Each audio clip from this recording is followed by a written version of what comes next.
안녕하십니까. 2023년 11월 모집인 등록 자격시험 대비 이제 기출 문제 풀이 과정 두 번째 시간입니다. 여러분과 21번부터 40번까지 함께 풀어보도록 하겠습니다. 자, 21번. 다음 중 생명보험계약 관련 법규. 21번은 항상 이 문제 많이 나오죠. 관련 법규에 대한 설명으로 틀린 거 찾아보겠습니다. 1번. 예금자 보호법은 생명보험 계약 관계를, 자, 생명보험 계약 관계를 규율하는 근거 법률은 예금자 보호법이 아니죠. 예, 상법 제4편 보험편입니다. 예금자 보호법은 예금자를 보호하는 거니까, 그죠? 예, 보험 소비자의 권익 보호, 이쪽으로 우리가 볼 수는 있겠습니다. 2번. 보험업법은 보험업 인허가 및 감독 관련 근거 법률이다. 이게 맞는 내용이죠. 보험사의 공동행위, 그러니까 불법행위에 해당이 되는 거죠. 공동행위와 관련해서 독점 규제 및 공정거래에 관한 법률이 적용이 됩니다. 또 맞는 지문이고요. 4번, 변액보험에 대하여는 자본시장과 금융투자업에 관한 법률이 적용이 됩니다. 자, 틀린 지문은 1번 예금자 보호법이네요. 예, 생명보험 계약관계를 규율하는 근거법률은 상법 제4편 보험편. 자, 요거는 시험 문제에 다른 문제에서도 자주 언급이 되는 내용이니까 여러분께서 기억을 좀 해두시면 좋을 것 같아서 말씀드립니다. 22번 보겠습니다. 다음 중 생명보험 상품의 기능적 특성에 대한 설명으로 틀린 거 찾아보겠습니다. 1번. 계약자의 라이프 사이클에 맞춘 다양한 설계? 가능하죠. 불가능하다 그랬으니까 틀렸습니다. 형태가 보이지 않는 무형의 상품이죠. 그래서 가입자의 정확한 이해가 필수적이라서 우리 모집 종사자의 정확한 설명과 안내가 필요하다. 이렇게 우리가 알고 있습니다. 3번. 계약 체결 이후에도 지속적인 정보 내지는 관리가 필요한 상품입니다. 맞는 내용이죠. 4번. 완전한 상품 판매를 위하여 생명보험 계약 체결 과정에서 가입 전 심사 다양한 절차를 거치게 된다. 다양한 절차가 필요한 상품이다. 맞는 내용이죠. 그러면 다양한 설계는 불가능하다 그랬으니까 1번이 틀린 지문이 되겠습니다. 23번. 다음 중 나에 들어갈 내용을 맞게 나열한 것은? 자, 어떤 내용인지 한번 살펴보겠습니다. 보험 상품을 개발하여 판매하고자 할 때는 뭘 작성해야 됩니까? 기초서류죠. 기초서류를 작성을 해야 합니다. 다만 보험업법령상 정해진 경우에는 금융위원회에 판매 전 뭘 해야 됩니까? 신고를 해야 합니다. 인가 아닙니다. 신고를 해야 합니다. 정답은 1번이 되겠네요. 24번 보겠습니다. 다음 보기에서 설명하는 준비금의 이자 적립 방식. 자, 어떤 겁니까? 금리 연동형, 실적 배당형, 예, 금리 확정형, 연동형, 자산 연계형. 자, 요 네 가지가 있었죠. 그죠? 자, 어떤 내용인지 한번 살펴보죠. 보험료 적립금을 펀드로 운영한다. 벌써 펀드로 운영한다. 딱 나오네요. 답이 유가증권 등의 투자의 그 실적을 평가하여 보험금에 반영하는 방식 뭡니까? 대표적인 상품 변액보험이죠. 실적 배당형에 대한 설명이 되겠습니다. 정답은 2번이죠. 다음 문제 25번 한번 살펴보겠습니다. 다음 중 종신보험에 대한 설명으로 틀린 것 한번 찾아보겠습니다. 1번. 보험료가 저렴한 저해지 환급형으로 설계된 상품도 판매되고 있다. 최근에 많이 판매되고 있습니다. 저해지 환급형으로 설계된 상품 종신보험으로도 판매가 되고 있습니다. 2번. 기준 연령 요건에서 생존 시 지급되는 보험금의 보험금의 합계가 이미 납입한 보험료를 초과하지 않는 보험이 종신보험이죠. 예, 보장성이죠. 대표적인 사망보험이고 보장성 보험이죠. 그래서 초과하는 경우도 있다 그랬으니까 일단 2번이 틀린 지문이 되겠고요. 원칙적으로 15세 미만 가입 불가능하죠. 왜? 종신보험은 사망보험이기 때문에 그렇습니다. 자, 사망을 보장하는 보험에서 피보험자 15세 미만 무효죠. 그래서 가입 불가능합니다. 4번. 특약 부과를 통해 다양한 종합형 보험 설계 가능하죠. 그래서 틀린 지문은 2번이 되겠습니다. 26번. 다음 중 교육보험에 대한 설명으로 맞는 거 찾아보겠습니다. 1번. 부모 생존 시 학자금을 지급하는 대표적인 저축성보험이죠. 지급하지 않는다 그랬으니까 1번 틀렸고요. 2번. 아동기 안전사고 및 청소년기 범죄로의 노출 위험은 어린이 보험에 대한 내용이죠. 그래서 교육보험에 대한 설명은 아닙니다. 3번. 부모 사망 시에 교육자금 및 양육자금이 지급이 되죠. 이게 바로 교육보험의 가장 큰 특징 중에 하나입니다. 생존 시, 사망 시 모두 지급이 됩니다. 그래서 맞는 설명은 일단 3번이 되겠고요. 4번 어린이와 청소년기에 나타날 수 있는 각종 질병, 상해 등을 중점 보장하는 상품은 2번 지문과 함께 어린이 보험에 대한 설명이 되겠습니다. 27번 보겠습니다. 다음 중 연금보험에 대한 설명으로 틀린 것 한번 찾아보죠. 1번 종신형 연금은 피보험자의 생존기간 동안 평생 연금이 지급이 된다.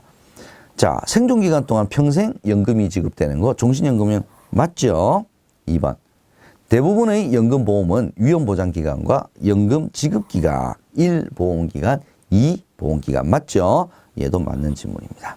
3번 확정연금형은 피보험자의 생존기간에 적립금의 이자만 지급하는 연금 지급 방식은 확정연금형이 아니라 상속연금형이죠. 상속연금.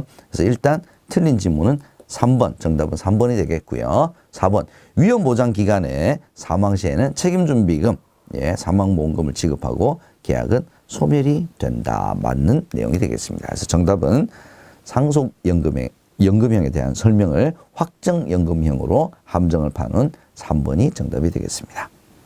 28번 다음 중 다에 들어갈 숫자를 모두 합치면 자 가나 다에 들어갈 숫자를 모두 합치면 얼마인가 한번 보죠. 연금보험에서 연금을 지급하는 기간 자 연금을 지급하는 기간이 2보험기간이죠. 위험을 보장하는 기간이 제1보험기간 연금을 지급하는 기간은 제2보험기간입니다. 나는 장애인을 보험 수익자로 하는 보험계약의 보험금은 연간 얼마? 4천만 원 한도 내에서 증여세를 비과세합니다. 4죠. 다는요. 세제적격 연금저축은 2013년부터 최소 보험료 납입기간이 10년에서 몇 년으로 단축되었습니까? 5년으로 단축이 되었죠. 2 더하기 4 더하기 5 하게 되면 얼마입니까? 11이네요. 예, 산수 틀리면 안 됩니다. 자, 29번.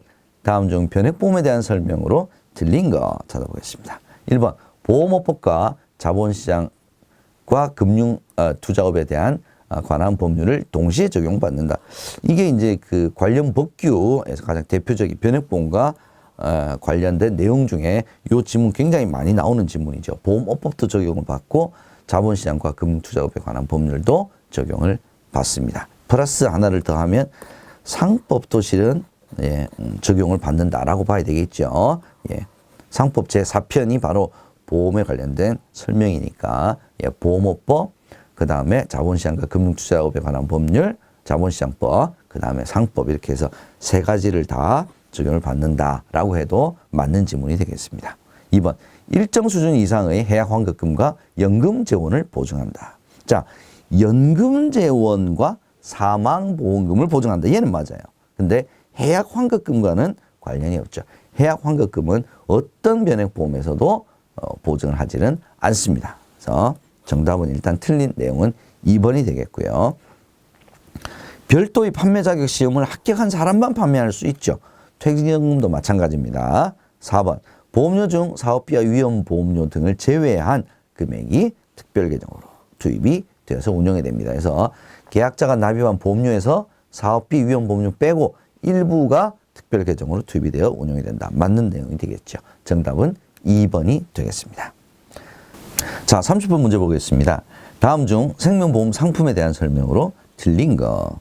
자, 어떤 문제가 틀렸는지 한번 보죠. 1번 변액종신보험은 연금전환 특약을 이용하여 연금으로 전환할 수 있죠. 얘는 종신보험이기 때문에 그렇습니다. 운용 방법이 일반이냐 변액이냐의 차이일 뿐이고 연금전환을 특약을 활용을 해서 연금으로 전환할 수 있는 것은 동일합니다.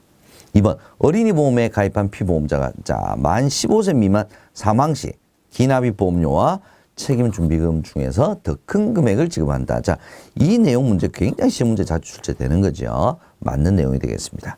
3번 교육보험은 종신보험의 활성화 등으로 판매량이 감소하고 있다. 얘도 맞는 질문이죠. 판매량 감소하고 있습니다. 4번 장애인 전용 연금보험은 일반 종신연금보다 더 많은 금액을 지급을 한다라고 해야 맞는 내용이 되겠죠. 그래서 더 적은 연금액을 지급한다라고 했으니까 정답은 4번이 되겠습니다. 31번 제3보험 한번 살펴보도록 하겠습니다. 다음 중 재산보험에 대한 설명으로 맞는 거. 재산보험이라는 용어는 상법에 정의되어 있지 않다라고 해야 맞는 내용이 되겠죠. 보험업법에 정의가 되어 있죠. 2번 간병보험은 상법의 손해보험절에 반영이 되어 있다. 뭐 말을 좀 만든 것 같네요. 자, 간병보험은 간병보험만이 상법에 정의가 되어 있질 않죠. 그래서 상해보험과 질병보험은 상법에 반영이 되어 있지만 간병보험만 반영되어 있지 않다. 이게 맞는 내용이죠. 3번 상법에는 상해보험과 질병보험에 대한 규정이 반영되어 있다. 오, 제가 금방 설명드린 내용이네요. 정답은 일단 3번이 되겠고요. 임보험은 재산보험의 하위 개념이다.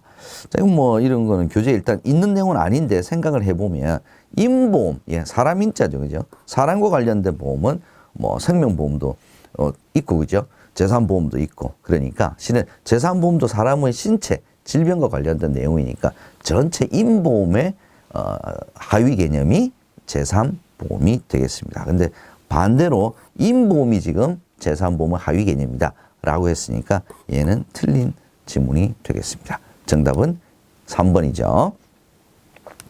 32번 다음 중 일반적인 보험계약 소멸사유. 소멸사유가 아닌 것은, 자, 질병보험에서 사망을 했습니다. 소멸하죠. 예, 피보험자가 실은 이제 사망을 했으니까 소멸이 될 수밖에 없는 거죠. 상해보험에서 수술을 받았다. 수술을 받았다고 해서 소멸이 되는 것은 아니죠. 일단 소멸사유에 해당되지 않는 것은 2번이 되겠습니다. 간병보험에서 상해 사망을 했다. 마찬가지로 일반 사망과 마찬가지로 사망을 했으니까 소멸되겠죠. 간병보험에서 간병연금 수령이 종료되었다. 얘도 간병보험의 소멸사유에 대표적으로 우리 교재에 딱 나와 있죠. 그래서 소멸사유가 아닌 것은 정답은 2번이 되겠습니다. 33번 다음 표에서 가, 나에 들어갈 내용이 바르게 나열이 된 것은 찾아보겠습니다.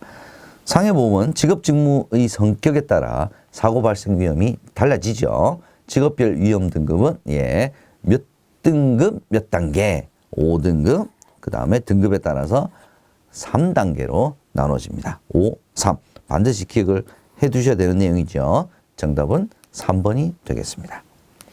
34번 다음 보기의 괄호 안에 들어갈 내용으로 맞는 것은 생명보험에서 판매하는 상해보험은 감염병 예방법 제2조 제2호에 따른 몇 급 감염병까지냐. 자, 1급이죠. 1급. 1급 감염병까지 제로 보장을 함으로써 손해보험의 상해보험과 비교해서 보장 범위가 다소 넓다.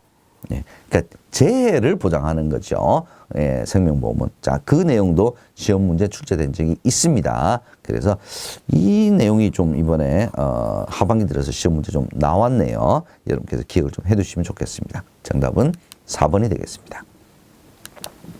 35번 다음 중 상해보험의 직업직무 변경 통지에 대한 내용으로 가, 나에 들어갈 내용이 무엇인지 한번 살펴보죠. 자, 보기. 상해보험에서 위험이 감소된 경우에 땡땡에 따라 정한 방법에 따라 계산된 금액을 회사가 안 날로부터 몇 영업일 이내에 계약자에게 반환을 해야 하느냐. 자, 이 문제도 올 상반기에도 제가 한번 본 적이 있는데 하반기에도 또 보이네요. 자, 직업 직무가 이제 변경이 돼서 통지를 하게 되면 위험이 증가한 경우도 있지만 위험이 낮아진 경우도 있습니다. 위험이 높아지게 되면 보험료를 올리게 되겠죠. 보험회사에서는. 그 이제 계약자에게 통보를 해서 이제 보험료를 더 내십시오. 그럼 떨어지게 되면 위험이 낮아지게 되면 보험료를 낮춰줍니다. 그럼 낮춰주면 위험이 감소돼서 보험료가 낮아졌기 때문에 보험회사는 이제 많이 받은 걸 돌려줘야 될 일이 이제 발생하겠죠. 자, 이건 이제 그 경우에 어떤 기준에 따라서 하느냐? 바로 보험료 및 책임준비금 산출 방법서에서 정한 방법에 따라 계산된 금액을 회사가 안 날로부터 몇 영업일? 3영업일 이내에 계약자에게 반환을 해야 합니다. 자, 이 내용 자주 출제되는 문제는 아니었는데 최근에 올해 들어서 제가 벌써 2번이나 보네요. 기억을 해 두셔야 될 것 같습니다. 정답은 1번입니다. 36번 다음 중 질병보험에 대한 설명으로 틀린 거 찾아보죠. 1번 보장 내용에 따라 암보험 실손의료보험, 이거 다 질병보험이죠. 맞는 내용이고요. 물건을 들다가 허리를 다친 경우는 질병보험의 보장 대상이 아니죠. 물건을 들다가 허리를 다쳤으니까 얘는 상해보험의 보장 대상에 해당이 됩니다. 3번, 대부분 상품의 보험기간은 10년 이상입니다. 연령 및 건강 상태에 따라 가입이 제한될 수도 있죠. 근데 상관없이 가입이 가능하다 그랬으니까 일단 틀린 내용은 3번이고요. 4번, 일반 사망보험금이 없죠. 그래서 상대적으로 저렴한 보험료로 각종 질병에 대한 보장을 받을 수 있는 것이 질병보험의 특징입니다. 그래서 틀린 질문은 정답 3번이 되겠습니다. 37번, 암보험에 대한 설명. 암보험에 대한 설명으로 맞는 것 찾아보겠습니다. 1번, 대부분 암사망보험금은 특약으로 설계가 돼야 되죠. 근데 주계약으로 설계된다 그랬으니까 틀렸고요. 2번, 암보험 표준약관에서는 암의 직접적인 치료에 암의 제거 및 증식 억제 치료를 받기 위해 필수 불가결한 면역력 강화 치료, 얘는 포함을 시키고 있다가 맞는 내용이죠. 일단 뭐 필수 불가결한, 자, 이런 표현이 딱 들어가게 되면 혹시 잘 모르시더라도 필수 불가결하니까 얘는 포함시킬 수 있겠지, 뭐 이렇게도 추정을 해볼 수 있을 것 같습니다. 3번, 보험기간은 일반적으로 10년 이하가 아니라 10년 이상이죠. 왜? 암보험도 질병보험의 하나니까 질병보험과 같이 가입 조건을 기억을 해 두시면 될 것 같습니다. 가입 가능 연령은 15세 이상이다.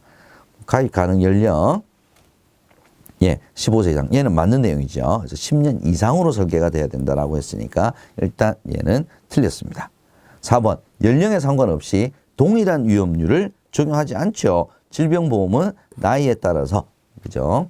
건강 상태에 따라서 서로 상이한 위험률을 적용을 해서 보험료를 산출을 합니다. 그래서 맞는 내용은 정답 2번이 되겠습니다.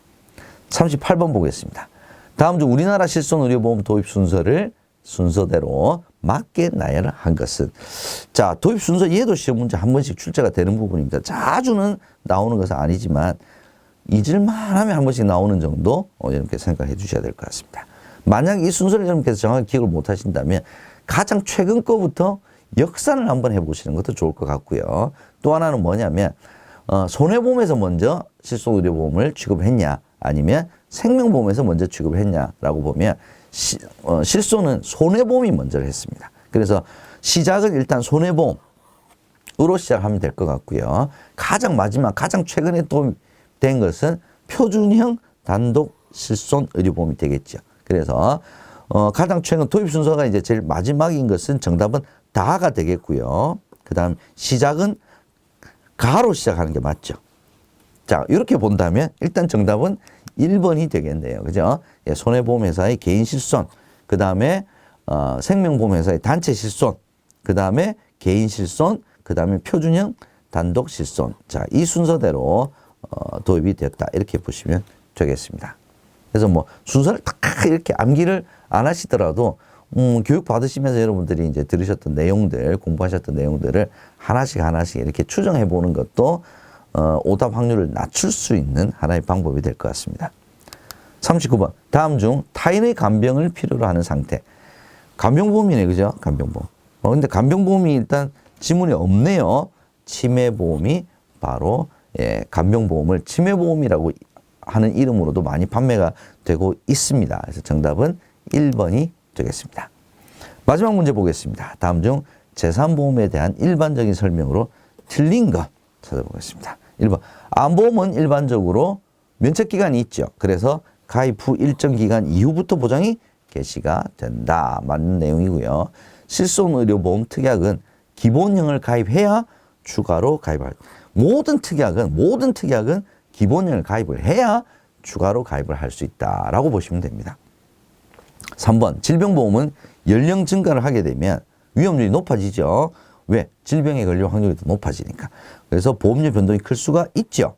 그러므로 갱신형으로 설계할 수 없다. 이거하고 갱신형하고는 상관이 없습니다. 다만 갱신형으로 설계를 했을 때 다음 갱신 시에 보험료가 많이 변동이 될 수 있다. 즉 오를 수 있다. 라고 하는 점을 반드시 고객분께 알려야 된다. 설명해야 된다라는 것이지, 그래서 설계할 수 없다. 라고 하는 것은 틀린 내용이 되겠습니다. 일단 정답은 3번이고요. 4번 어떤 내용인지 한번 보죠. 현재 간병보험은 위험률 산출 경험 데이터 충분치 않아서 위험률 변동 제도를 채택하고 있습니다. 이거는 맞는 내용이 되겠죠. 자, 이렇게 해서 우리가 3편, 4편, 30번부터 40번까지도 여러분과 함께 풀어봤습니다. 여러분 수고 많이 하셨고요. 여러분들 문제풀이 과정들 열심히 보셔서 꼭 좋은 성과 있으시기를 기대하면서 강의 마치도록 하겠습니다. 여러분 수고하셨습니다.